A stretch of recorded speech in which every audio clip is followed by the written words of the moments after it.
বাংলাদেশ চলচ্চিত্রের বর্তমান অবস্থাটা কি? ডিরেক্টরকে আরো বেশি চুজি হইতে হবে। আপনার একটি ফটোগ্রাফি খুব নাম করেছিল, যেটা গিনেস বুকেও উঠেছে। হ্যাঁ, আমি অনেক দেশের জন্য কিছু করতে পারলাম, মানে এটা একটা হিস্ট্রিক্যাল কাজ আর কি, মানে হিস্ট্রি অফ দ্য পার্ট বলা যায়। Cinematographer, photographer, video man, camera person, পার্থক্য কোথায়? এত সহজ না তো মিডিয়াতে কাজ করা।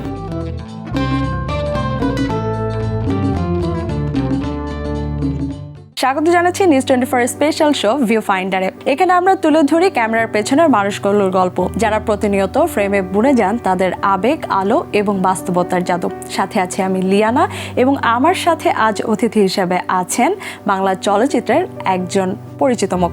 তিনি আমাদের সবার প্রিয় সিনেমাটোগ্রাফার খায়ের খন্দকার। কেমন আছেন ভাই? আমি ভালো আছি, আপনি ভালো আছেন? জি, আমিও ভালো আছি। আপনাকে স্বাগত জানাচ্ছি ভিউ ফাইন্ডারে। শুরুতেই আপনার কাছে জানতে চাই, আপনার চলচ্চিত্র জগতে আসার পেছনের গল্পটা কি ছিল? শুরুটা হচ্ছে যে আমার কাজিন ছিলেন, সিনিয়র একজন কাজিন, উনি ভিডিও এডিটর ছিলেন আর কি। তো উনি খুব নামকরা মানুষ, ওনার হাত ধরেই আমার আসা। তো আমি এসে তো বেশ স্টুডিওতে যখন প্রথম আসলাম, আমার মনে আছে যে 2000 সনের জুনের 30 তারিখ স্পষ্ট মনে আছে আমার। তা আমার কাছে মনে হচ্ছে স্বপ্ন, মানে আমি স্টুডিও দেখে বা অন্যান্য যে আনুষঙ্গিক বিষয়গুলো আছে এগুলো দেখে আমার হচ্ছে যে হ্যাঁ, এইভাবে তাইলে হয়। তো সবসময় টেলিভিশনে দেখছি মানুষজন কীভাবে দারুণ দারুণ কিছু প্রেজেন্ট করে, অনেক সুন্দর কিছু করে, তো এটার সাথে কীভাবে সংযুক্ত হওয়া যায় এই চেষ্টাটা আমার মধ্যে এক ধরনের ছিল। রোডটা পাচ্ছিলাম না আর কি। আমি বলতেছি একদম আর্লি এজের কথা, সেই 2000 সনের মাঝামাঝি। তখন একাডেমিক্যালি এত সাপোর্ট ছিল না আমার দেশে, এখন অনেক বেশি সাপোর্ট আছে। মানে এখনকার মানুষজন অনেক ভালো ফ্যাসিলিটি পাচ্ছে, এটা আসলে একটা লাকি আর কি এখনকার জেনারেশন। তা আমাদের সময় এখন অতটা ওরকম ছিল না। কেউ কেউ হয়তো বা দেশের বাইরে নিজস্ব উদ্যোগে যে পড়াশোনা করতো, আর যাদের ওই স্কোপটা তৈরি মানে হয় নাই, তারা নিজস্ব উদ্যোগে মানে নিজেদের চেষ্টায় যতটুকু করা যায় সিনিয়রদের পিছনে তাদের সাথে সাথে কাজ করে এক্সপিরিয়েন্স গ্যাদার করা। স্টুডেন্ট লাইফে আমি বেশ ভালো স্টুডেন্ট ছিলাম, তো যে কারণে আমার কাজ করতে যে একটা সিনিয়রের সাথে আমার তেমন একটা প্রবলেম হতো না, কারণ আমি খুব ভালো বুঝতে পারতাম, মানুষকে বোঝা হতো একটা গুরুত্বপূর্ণ ব্যাপার। তো ওই বুঝে ওঠার কারণে আমার খুব সহজ হয়ে গেছিল অনেক কিছু কাজ করতে যে। তো তারপরে ওই সময়টাতে আমি ডে বাই ডে একদম নতুন নতুন কিছু দেখতে সুযোগ হলো, এবং আমি নানা নতুনভাবে আবিষ্কার করতে থাকলাম নিজেকে। তো আমি চিন্তা করলাম যে ওকে ফাইন, জিনিসটা অনেক কঠিন, অনেক এত সহজ না তো মিডিয়াতে কাজ করা। প্লাস সবচেয়ে বড় হচ্ছে যে জ্ঞান বুদ্ধি থাকা জরুরি, এবং হচ্ছে যে প্রচুর প্রচুর পরিশ্রম, মানে কঠোর পরিশ্রম করতে হবে, এই মনোনিবেশ থাকা খুব জরুরি। তো আমি এই হার্ডওয়ার্ক করার জন্য প্রিপেয়ার ছিলাম, এবং আমি চ্যালেঞ্জ নিলাম যে ওকে ফাইন, যত কঠিনই হোক আমি এটা শিখবো এবং আমাকে এটা করতে হবে। মিডিয়াতে কার হাত ধরে প্রথমে আপনার শুরু হয়েছিল? হচ্ছে জুলফিকার রহমান, উনি বিটিভিতে ছিলেন, টিভির বেশ সিনিয়র একজন ক্যামেরাম্যান। উনি ভেরি ভেরি নাইস গাই, খুবই জেন্টলম্যান আর কি। আমি জানি না আমাকে খুব পছন্দ করতে কি কারণে, তো উনি আমাকে মানে একবারে ছোট ভাই বলি বা নিজের সন্তান বলি এরকম করে আমাকে অনেক গাইডেন্সটা দিচ্ছে আর কি, এবং আমি লম্বা সময় ধরে ওনাদের সাথে কাজ করছি।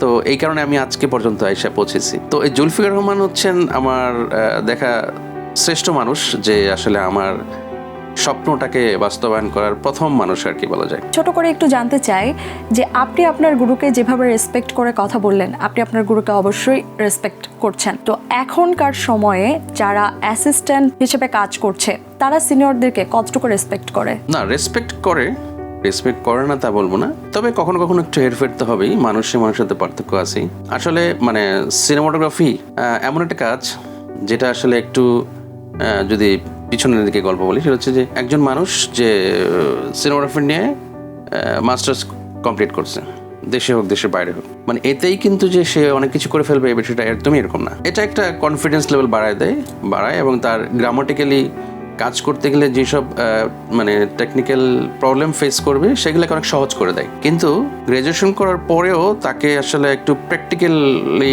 ইনভলভ থাকতে হবে, প্র্যাকটিক্যাল জ্ঞানটা থাকতে হবে, তার সেন্সটা থাকতে হবে যে কাজ করতে নিজে অ্যাপ্লাই করতে গেলে যে আসলে কি কোন ওয়েতে করা উচিত, এবং সেটা মানে কাজটা নষ্ট করবে না, সেই জ্ঞানটা থাকা উচিত। এই জন্য আসলে একটু গুরুমুখী হওয়াটা জরুরি। আপনার একটি ফটোগ্রাফি খুব নাম করেছিল, যেটা গিনেস বুকেও উঠেছে, ওইটা সম্পর্কে একটু জানতে চাই। হ্যাঁ, একটা টেলিকম কোম্পানি, বেশ বড় একটা কোম্পানি, যারা তাদের একটা বিজ্ঞাপনের কাজের একটা অংশ ছিল সেই কাজটা। এটা হচ্ছে যে ন্যাশনাল ফ্ল্যাগ গিনেস বুকে মানব রেকর্ড, পতাকা। হ্যাঁ মানব পতাকা যেটাকে বলি। তো এটা কাজ ইনফ্যাক্ট কম সময়ের প্ল্যানিং করা। তো আমি তো আমাকে যখন কাজটার কথা ব্রিফ করা হলো, এটা ডিরেক্টর ছিলেন অমিতাভ বচ্চন চৌধুরী। তো আমাকে যখন ব্রিফ করা হলো আমি তো খুবই এক্সাইটেড, কি করব, কেমনে কি হবে, আবার শুট করতে হবে উপর থেকে। তখন আসলে ঢাকায় ড্রোনটা ছিল না এত অ্যাভেলেবেল, বা ড্রোন হচ্ছে যে ওই রকম একটা গ্যাদারিংয়ে ফ্লাই করার পারমিশনও পাওয়া যাচ্ছিল না, মানে পারমিশন ছিল না আর কি ইনফ্যাক্ট। তো যেহেতু এটা একটা আর্কাইভাল ভ্যালু অ্যাড করবে এই কাজটা, সেটাকে কিভাবে কাভারেজ করতে হবে, তো এটা তখন ডিরেক্টরের সাথে কথা বললাম। তো উনি বললো যে ওকে ফাইন, আমরা কি করতে পারি। তখন আমরা চিন্তা করলাম যে আমরা এরিয়া এলেক্সা 35mm শ্যুট করবো, ফিল্ম ক্যামেরা যেটাকে বলে, ফিল্মে যেটাতে শ্যুট হয় নেগেটিভ ফিল্মে। আমরা সবাই কনফিডেন্ট, ওকে ফাইন, সকালবেলা পরের দিন সকালে শুটিং, তো কীভাবে কী করবো। তো আমরা সবাই রেডি। তখন যেহেতু এটা হেলিকপ্টারের শ্যুট এবং সেটা হচ্ছে হেলিকপ্টার সম্ভবত নেভির আন্ডারে ছিল আর কি, পুরনো এয়ারপোর্ট যেটা তেজগাঁতে, ওইখানে শ্যুট করা ছিল। তো ওই সময় হেলিকপ্টারে এরিয়া এলেক্সা ক্যামেরা এত হেভি একটা ক্যামেরা, তার সাথে আরও অনেক লজিস্টিক লাগবে। তো এটা তো একটা স্পেস লাগে আসলে, হিউজ একটা সেট আপ। তো এটা একটা অনুমতি পাওয়া যাচ্ছিল না।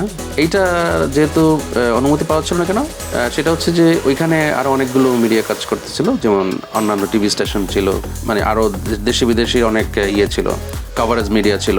তো যাই হোক, এখন কথা হচ্ছে যে এই কারণে পারমিশনটা পাওয়া যায় না। এখন ওই কাজটা মানে যখন আমি হেলিকপ্টারে উঠলাম এবং ফ্লাই করলো, এবং যখন পতাকাটা কমপ্লিট, পতাকা উপর থেকে দেখা যাচ্ছে, তখন আমার মধ্যে অদ্ভুত রকমের একটা ফিলিংস কাজ করছে যে হ্যাঁ, আমি অনেক দেশের জন্য কিছু করতে পারলাম, কিছুটা হলেও করতে পারলাম আমি আমার জায়গা থেকে।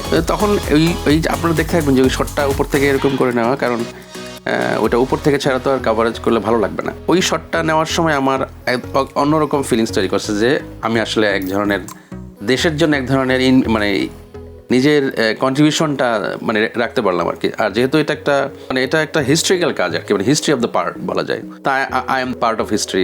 সেটার ফিলিংসটা কেমন ছিল, পরবর্তীতে কেমন লেগেছিল? এটা মানে খুবই আনন্দের, এবং এই কাজটা যখন আমি দেখলাম টিভিতে, এবং আমার খুবই উচ্ছ্বাস এক ধরনের ছিলই। আমি অনেক বন্ধুকে বলছি, আমি অনেক মানুষজনকে বলছি যে এই কাজটার একটা পার্ট আমি ছিলাম। তো তারা আমাকে খুব অ্যাপ্রিসিয়েট করতো। এখনও অনেক জায়গায় দেখি, মানে পত্রিকায় বিশেষ করে অনেক বিভিন্ন জায়গায় কাভারেজ ইয়ে করে থাকে, ছবি দেখি স্টিল, এবং ছবিটা দেখে মনে হয় যে হ্যাঁ, এটাই তো আমার তোলা সেই ছবিটা, এরকম আর কি। সিনেমাটোগ্রাফির পাশাপাশি আর কি করেন আপনি? আমার তো আর কিছু করার সুযোগ নাই। ইনফ্যাক্ট আমি এনজয় করি আমার কাজটা, আমি আর কিছু করি না ওই অর্থে প্রফেশনালি, আমার ধ্যান জ্ঞান এখানেই। আপনার কাছে যদি জানতে চাই বাংলাদেশ চলচ্চিত্রের বর্তমান অবস্থাটা কি, বা আমরা কোথায় এগিয়ে গিয়েছি বা আমরা কোথায় পিছিয়ে যাচ্ছি, আপনার কাছে কি মনে হচ্ছে? না, পিছিয়ে যাচ্ছি না, আসলে পিছিয়ে যাওয়ার সুযোগ নেই। তবে হ্যাঁ, আমাদের যেই গতিতে আগানোর কথা ছিল সেইটা হয় নাই। এটা অনেকগুলো কারণেই হয় নাই। আমার মনে হয় যে গভর্নমেন্ট পলিসিটা এখানে অনেক বেশি জরুরি, কারণ আমরা তো একটা বড় স্টেপ নিতে গেলে মানে ব্যক্তিগতভাবে কেউ পারবে না এটা মানে সাকসেস পর্যায়ে নেওয়ার। আপনার পছন্দের লেন্স বা ক্যামেরা কোনটা ব্যবহার করতে বেশি স্বাচ্ছন্দ্য বোধ করেন? ক্যামেরার বিষয়টা তো আসলে খুবই দারুণভাবে ডেভেলপ করছে। এটা ডে বাই ডে অনেক চমৎকার সাপোর্ট আসছে, আমাদের লজিস্টিক আসছে। এখন যেহেতু সারা পৃথিবীতেই হচ্ছে যে মানে এরিয়া এলেক্সার একটা বেশ প্রায়োরিটি আছে এবং সব কাজের ক্ষেত্রেই। তো বরাবরই আমার ফিল্ম রিলেটেড কাজ, বা আমি যেহেতু একটা লম্বা সময় ধরে অ্যাডভার্টাইজিং করি, তো এই ধরনের কাজে মানে এরি ক্যামেরাই হচ্ছে বেস্ট চয়েস আর কি। Cinematographer, photographer, video man, camera person, পার্থক্য কোথায়? একটু পার্থক্য তো অবশ্যই আছে, যে কারণে বিষয়গুলোকে একটু আলাদাভাবে করা হয়, কাউন্ট করা হয়। তো ফটোগ্রাফি অল আর ফটোগ্রাফ, কোনোটা মুভ করে ভিডিওগ্রাফি, কিন্তু সেন্স কিন্তু সেন্স ইন এ সেন্স যে আমি যেই শিল্পটাকে দেখাইতে চাই, এটা কিন্তু অ্যাপ্রোচ কিন্তু অলমোস্ট সেম। একটা স্টিল ছবি দিয়েও কিন্তু সারা পৃথিবী নাড়ায় দেওয়া যায়, এরকম অনেক ছবি আছে আমাদের দেশে, সারা পৃথিবী জুড়েই। তো সেটা পৃথিবীর যে কোনো কালচার থেকে আসতে পারে। তো ফটোগ্রাফিটা যেমন যে অ্যাঙ্গেল থেকে ভাবা হয়, যেই সেন্সটা থেকে ভাবা হয়, অন্যান্য কাজগুলো একই সেন্স, কিন্তু ফটোগ্রাফি এবং ভিডিওগ্রাফির মধ্যে মানে বেসিক পার্থক্য হচ্ছে যে আমি আসলে রিয়েল টাইম একটা মুভমেন্ট দেখাইতে চাই, যেটা স্টিল ফটোগ্রাফিতে সম্ভব না, যেটা ভিডিওগ্রাফিতে আসে। তো ভিডিওগ্রাফিটার ক্ষেত্রে এখানে আবার বিষয় হচ্ছে যে একটা ভাগ মানে ইন সেন্স যে স্টেপ বাই স্টেপ এটার ডেভেলপমেন্টটাকে বোঝানোর জন্য আসলে এভাবে আসছে যে সিনেমাটোগ্রাফি, বিশেষ করে যারা ফিল্ম রিলেটেড কাজ করে, সিনেমা রিলেটেড কাজ হয়, ফটোগ্রাফি হয়, সেটা আসলে সিনেমাটোগ্রাফাররা ওই ধরনের পারপাস সার্ভ করে। আর ব্রডকাস্ট রিলেটেড যেগুলো কাজ হয়, যেমন টেলিভিশন কেন্দ্রিক, তারা আবার সিনেমাটোগ্রাফারের আন্ডারে পড়ে না। কিন্তু বাইরের দেশে যারা সিনেমাটোগ্রাফি করে তাদের সাথে অ্যাক্টর বা অ্যাক্ট্রেসরা ছবি তুলতে চলে আসে, মানে তারাই আসে মূলত, কিন্তু আমাদের দেশে কিন্তু সেরকমটা মূল্যায়ন করা হয় না। এই দিক থেকে আপনার মতামত কি? সিনেমাটোগ্রাফারকে এইভাবে মানে না দেখলেই ভালো। এক্সট্রা অ্যাপ্রিসিয়েশন বা এক্সট্রা কদর করার যে বিষয়, এটা দরকার নাই আমার মনে হয়। মানে পিছনের তারাও তো কাজ করছে। এখন বিষয় হচ্ছে কি, সিনেমাটোগ্রাফারের দায়িত্ব বা তার যে কাজ, এটা সম্পর্কে আসলে তো মানে সাধারণ মানুষ অতটা অবগত হওয়ার কোনো কারণ নাই। বা যারা শিক্ষিত মানুষ, সচেতন মানুষ, তারা হয়তো বা অবশ্যই বুঝে এটা কতটুকু ইম্পর্টেন্সি ক্যারি করে। তো সেই ক্ষেত্রে আমি বলবো যে যদি হাইলাইট না হয় তারা বা আগায় না আসে, তাহলে নতুন প্রজন্ম কিভাবে সামনের দিকে আসবে বা ইন্সপায়ার হবে কিভাবে? বুঝতে পারছি। তো এটা অবশ্যই আসা উচিত, কারণ এটা কিন্তু খুবই গুরুত্বপূর্ণ পেশা। হ্যাঁ, একজন সিনেমাটোগ্রাফার, একজন আর্ট ডিরেক্টর, একজন খুব ভালো এডিটর, একজন কালারিস্ট, একজন মিউজিশিয়ান, প্রত্যেকটা কিন্তু মানে খুবই ইম্পর্টেন্ট এবং একটার সাথে একটা রিলেটেড, একটা কমপ্লিট ফিল্ম এর ক্ষেত্রে। তো এই যে প্রত্যেকটা কাজ এবং এর পিছনে যারা মানুষ, তারা খুবই গুরুত্বপূর্ণ এবং এই মানুষগুলোর অনেক বেশি স্ক্রিনে আসা উচিত, ইন এ সেন্স যে মানে এই ধরনের যে ধরনের ইভেন্টগুলো আছে, যেগুলো মানে গণমানুষ দেখতে পারে, জানতে পারে, বুঝতে পারে, এখানে আসা উচিত। মূল্যায়নটা আসলে এটা আসলে বলতে গেলে শুধু আমার কতটুকু মূল্যায়ন হচ্ছে, কতটুকু মূল্যায়ন হচ্ছে না, এইটা এভাবে জাজ করা কঠিন।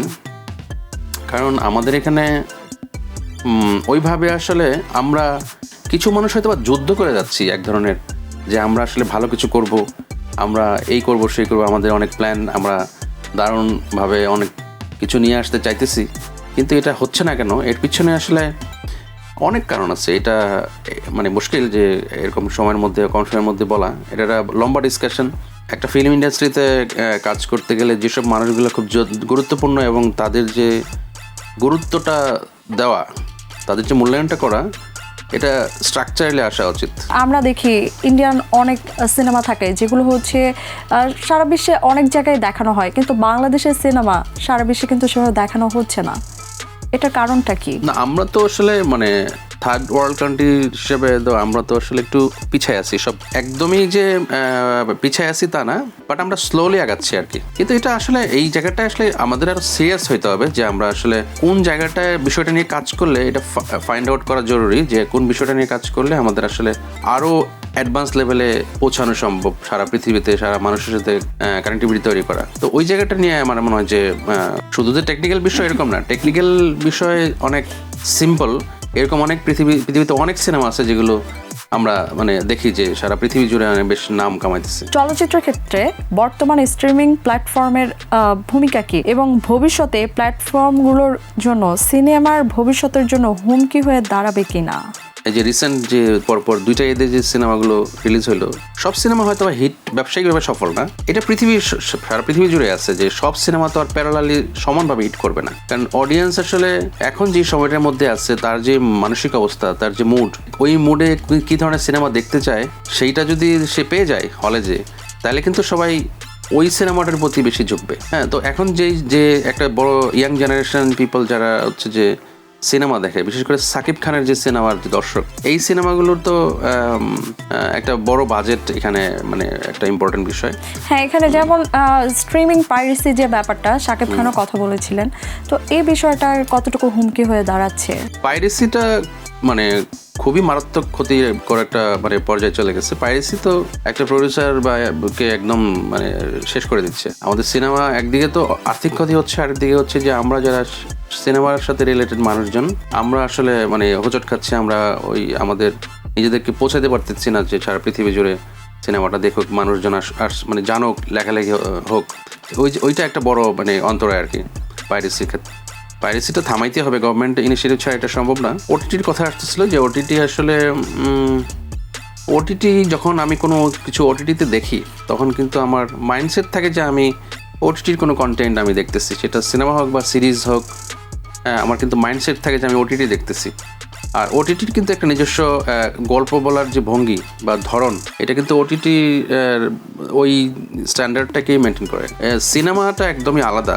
এখানে আমাদের একটু কিছু বিষয় সিরিয়াসলি নেওয়া উচিত। যে সিনেমার জন্যে যেই মানে ছবিটা আমি বানাবো, যেই ফিল্মটা আমি দেখাতে চাই, ওইটার অ্যাপ্রোচ সিনেমাটিকই হইতে হবে। জোর করে ওটিটি কন্টেন্টকে সিনেমা বলতেছি, অনেক চাইলে আমি এটা সিনেমা হলেও চালাই দিচ্ছি, এইটা আমাদের জন্য ক্ষতিকর আর কি। ভবিষ্যতে সিনেমাটোগ্রাফির ধরন কেমন হবে? এটা তো খুবই চ্যালেঞ্জিং হবে, কারণ অলরেডি বা নতুন প্রযুক্তির সাথে সিনেমার কন্টেন্ট কিভাবে নতুন রূপ নিবে? খুবই চ্যালেঞ্জিং। অলরেডি এআই টেকনোলজি কি টাইপের চ্যালেঞ্জিং? এআই টেকনোলজি চলে আসছে, এটা ব্লেন্ড করে নিজেদেরকে মার্চ করা। ইনফ্যাক্ট কেউ কেউ তো আমাদেরকে খুব করে, মানে যদিও ফান করে বলে, বাট এটা খুবই সিরিয়াসলি নেওয়া উচিত যে আসলে টেকনোলজি যে জায়গায় আসছে, এআই যে ফর্মুলা চলতেছে এখন, এটা তো ধরেন এখন সিনেমাটোগ্রাফারের প্রয়োজনীয়তা কতটুকু, সেইটা এই এখন চ্যালেঞ্জিং আর কি। ক্যামেরার পেছনের মানুষগুলো কতটুকু ফ্যাসিলিটি পাচ্ছে? ফ্যাসিলিটি বলতে কাজের ক্ষেত্রে কি কি ফ্যাসিলিটি দেওয়া দরকার। ব্যক্তিগত ফ্যাসিলিটি তো আসলে তেমন করে চাওয়ার কিছু নাই, এটা বলারও কিছু নাই। এটা আসলে ডিপেন্ড করে যে মানে এতটুকু মানুষ কতটুকু যোগ্য। এই যোগ্য মানুষটা যেই সেক্টরে থাকুক, সেখানে কিন্তু তার অটোমেটিক্যালি তার যে ফ্যাসিলিটিগুলো দরকার, সেই জিনিসগুলো সাপোর্ট সে পায়। কিন্তু কাজের ক্ষেত্রে সাপোর্টটা তখনই আসলে ইনফ্যাক্ট আসে, ওই সাপোর্ট দেওয়ার যে মানে ওই আমি ধরেন একটা কাজ করতে গেছি, কাজ করতে যে আমার এই কাজটা করতে গেলে কী কী সাপোর্ট লাগবে, সেই সাপোর্টটা বা সেই ফ্যাসিলিটিটা আমি তখনই পাবো যখনই আমার ডিরেক্টর প্রডিউসার ওরকম মানে সিনসিয়ার থাকে যে না, উনি তো একটা জিনিস বলতেছে, তো এটা তো আসলে খুব জরুরি, এটা না হলে তুমি করতে পারবে না। এই জিনিসটা যখনই বুঝে ফেলবে বা তার মানে নলেজে চলে আসবে, তখন কাজটা করতে অনেক আরাম হবে এবং আউটপুটটাও চমৎকার আসবে। আর যখন আমি ওই ফ্যাসিলিটিগুলো পাই না বা পাবো না, এবং সারাক্ষণ আমি এক ধরনের কি বলে আর্গুমেন্টের মধ্যে দিয়ে যাইতে থাকবো, তখন কিন্তু মানে কাজের প্রতি একটা মানে প্রতিফলনটা পাওয়া যায় আর কি। নাটক বা সিনেমা কাজ করতে গিয়ে সেটে এমন কোনো সমস্যার সম্মুখীন হয়েছেন কিনা আপনি, বা নতুনদের ক্ষেত্রে কি ধরনের সমস্যার সম্মুখীন হতে পারে তাদের? হ্যাঁ, কাজ করতে যেহেতু অনেক ধরনের সমস্যা হয়তো হয়। এখানে একটা বিষয় হচ্ছে যে বাংলাদেশ কিন্তু মানে মিডিয়ার যে কোনো কাজ, সিনেমা হোক বা একটা ডকুমেন্টারি শুট করতে গেছেন আপনি অজবার আগে সেই নদীর পাড়ে বা সমুদ্রের কোনো একটা দ্বীপে, বা এই শহরে কাজ করতেছেন একটা রাজধানীতে মতো শহরে, যেখানে মানে অনেক শিক্ষিত মানুষের মানে যারা সিনসিয়ার, যাদের অনেক বিষয়ে জ্ঞান বুদ্ধি রাখেন, তারাও যেরকম সাপোর্ট করে না, তাদের কাছ থেকে কোনো হেল্প পাওয়া যায় না, সেই অজপাড়ায় গেলে কিন্তু ওইখানকার মানুষেরও একই অবস্থা। ফিল্ম মিডিয়ায় যারা কাজ করেন তাদেরকে অনেক নেগেটিভ ভাবে দেখা হয়, এটার কারণটা কি? এটা আসলে তো অনেক পুরনো দিনের মানে এটা যে এরকম এই জেনারেশনের মধ্যে করছে না, মানে শুরু থেকেই এরকম হয়ে আসছে যে আচ্ছা ফিল্মে কাজ করে, নাচ গান করে, না সবই ঠিক আছে, কিন্তু তারপরেও মানে বেসিক্যালি এটা হচ্ছে যে আমাদের জ্ঞান মানে পড়াশোনা, জ্ঞান বুদ্ধি। এখন একজন মানুষ অনেক পড়াশোনা করা মানুষ, সেও আমাকে বলতেছে মিডিয়াতে কাজ করো, ও আচ্ছা, নেগেটিভ চোখে দেখা হয়। বলছে কি সিনেমা করছো, চোরাবালি, ও জয়া আহসান, ও মানে মানে দৃষ্টিভঙ্গিটার সমস্যা। বিষয় এরকম না যে কম কোথায় ইমপ্রুভ হওয়াটা দরকার? সেলফ এডুকেশন, আরেকজনকে যে রেসপেক্ট করার যে বিষয়, এটা খুব জরুরি। মানে আরেকটা মানুষকে রেসপেক্ট করতে হবে, তার কাজকে রেসপেক্ট করতে হবে, তার কাজের কি প্রতিফলন ঘটতেছে, সেইটা কি কতটুকু পজিটিভলি সোসাইটিতে পজিটিভ ইম্প্যাক্ট পড়তেছে, এটা খুব জরুরি মানুষকে জানা। মানে হুদাই একটা মানুষ যেমন অনেক উচ্চশিক্ষিত মানুষ অনেক ধরনের তাচ্ছিল্যের কথা বলে, মানে রেসপেক্ট করছে না। আমরা অনুষ্ঠানের একেবারে শেষ পর্যায়ে চলে এসেছি। ছোট করে জানতে চাই, নতুন যারা এ পেশায় আসতে চান তাদের উদ্দেশ্যে আপনি কি বলবেন? হ্যাঁ, নতুনদের উদ্দেশ্যে বলা তো জরুরি, নতুনদেরকে অবশ্যই আসতে হবে এবং নতুনরাই আসলে হালটা ধরবে। পড়াশোনাটা অবশ্যই করতে হবে, যেই কাজটা করতে এসেছি সেই বিষয়ে জেনে বুঝে আসতে হবে। কাজ দেখতে হবে ইন্ডাস্ট্রির, যারা ট্যালেন্ট পিপল আছে তারা কিভাবে কাজ করেন, তাদের সান্নিধ্যে আসতে হবে, তাদের সাথে শেয়ার করতে হবে, দিক নির্দেশনা মানতে হবে। আজ থেকে 15 বছর আগে মিডিয়াটা যেরকম পর্যায়ে ছিল সেই পর্যায়ে কিন্তু নাই, এখনো স্প্রেড হচ্ছে, অনেক বড় হচ্ছে, অনেক কাজের সুযোগ আছে, কিন্তু একটু আসলে নিজেকে প্রস্তুতি নিতে হবে, প্রস্তুতি নিয়ে প্রস্তুত হয়ে তারপর আসতে হবে এবং কনফিডেন্সটা নিয়ে আসতে হবে। আপনাকে অসংখ্য ধন্যবাদ ভিউ ফাইন্ডারে আসার জন্য। দর্শক, আজ এ পর্যন্ত, আবারও দেখা হবে নতুন কোনো অতিথিকে নিয়ে। ততদিন পর্যন্ত সবাই ভালো থাকুন, সুস্থ থাকুন, চলচ্চিত্রকে ভালোবাসুন এবং নিউজ 24 এর সঙ্গেই থাকুন।